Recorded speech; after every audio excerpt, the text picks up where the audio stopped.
নমস্কাৰ। আপোনালোকে কওকচোন, শাৰদীয় দুৰ্গা পূজা আহিলে বস্তুৰ দাম কমে নে বাঢ়ে? আজি এসপ্তাহমানৰ আগত এখন দোকানত মই গৈছিলোঁ। তাত এটা সৰু বস্তুৰ দাম লিখা আছিলে ৯৯ টকা।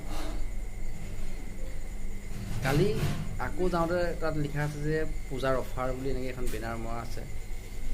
তেতিয়া তাত সোমাই গ'লোঁ। সেই বস্তুটোৰ দাম লিখা আছে আপোনাৰ ১১৯ টকা।